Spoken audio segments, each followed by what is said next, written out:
Antiquity Unveiled by Jonathan M. Roberts.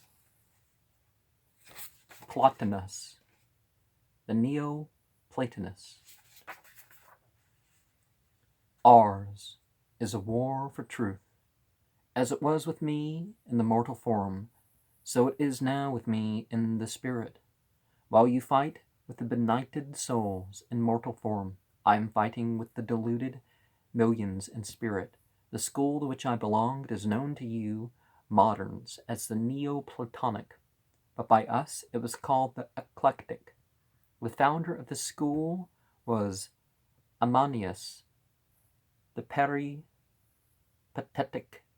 but the person who really furnished the materials for this school was Apollonius of Tyana, and all the ideas that this school ever gave forth under Potamon, Ammonius, Saccas, and myself were gathered from the originals of the school of that famous Hindu known to us by his Sanskrit name of Deva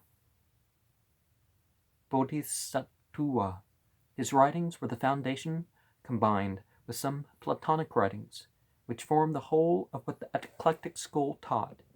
In the first place, the whole history of Jesus of Nazareth, so called, was started by that Hindu representing the life of the Buddha, and afterwards taught by Apollonius of Tyana. By Hindu, we're going to have to refer to, the race. In my mortal life, I was a particular friend of the Emperor Gallienus. I had frequent conversations with those who claimed to know anything of this Jesus, and proved them to be so conclusively that Apollonius was the real Jesus, and that my works were destroyed by the Christians, and the next spirit that communicates after me shall be one to tell you when and where they were destroyed. This Pope comes here by the force of my mediumistic power. I acted in precisely the same, especially to the Emperor Gallienus, that Apollonius did to Vespasian. That is, I was his oracle. I obtained almost all your modern physical phenomena. I had independent writing on copper plates, which were closed and sealed together, and the writing was produced on the inside of those plates. Oh, that sounds like the Book of Mormon, doesn't it? I also taught in my own house on 2 days of the week, while in trance or an ecstatic state. It is by the mediumistic power of the so-called heathens that the Christian interpolators and destroyers of other men's good works are compelled to come back here and confess their rascality. Fight them faithfully on your side, my good brother, and you will find that one Plotinus will ever help you when he can. I have exhausted the time allotted me for this sitting. Goodbye. And the planchette of the Ouija board moves to goodbye. Yeah, I'm not recommending seances. I'm just relating. And it's obvious the one reading's feeding off of the reaction to the other reading, and so on and so forth.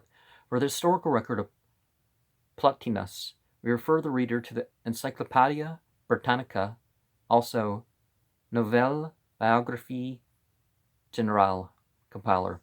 We have found enough evidence in the works referred to above to show that Plotinus was beyond all question a medium, and that no one will deny that he was the first Neoplatonic eclectic author of whose writings we have any trace. It is the spirit of this truly great and good man who comes back to testify to facts regarding the Christian scriptures and religion, which absolutely confirms the spirit testimony of Ulfilas, Apollonius of Tyana, Vespasian, Deva Bodhisattva, Felix, Ignatius, Gregory, Hegesippus, and many others, that the original source of all that is called Christianity was the scriptures of Buddhism, introduced into West Asia, Europe, and Africa by Apollonius of Tyana, afterwards modified by Ammonius the Peripatetic, Potamon, Amanius Saccas, and Plotinus himself. Thus do the facts accumulate that must render as clear as the noonday sun that Christianity is a monstrous fraud and delusion that has desolated the earth and filled the spirit world with demons. Yeah, not everything out there that's, not everything out there is demons. The reader may imagine with what curiosity we awaited the next control that was to show the power of Plotinus. Power of Plotinus, the spirit medium, to compel a Christian pope to disclose the most important secrets of his church. Reader, we are about to bring to your notice facts that must prove beyond all question not only the authenticity and truthfulness of these astounding communications, but also the wonderful attributes of the medium through whom they are given. Read attentively the facts that we are about to lay before you, and doubt, if you can, that high and beneficent spirits are behind the revelations of truth being made through him, and recorded and published by ourself. The communication referred to was from the spirit of Pope Gregory, and Pope Gregory VII is the next one being talked about here. Peace unto you.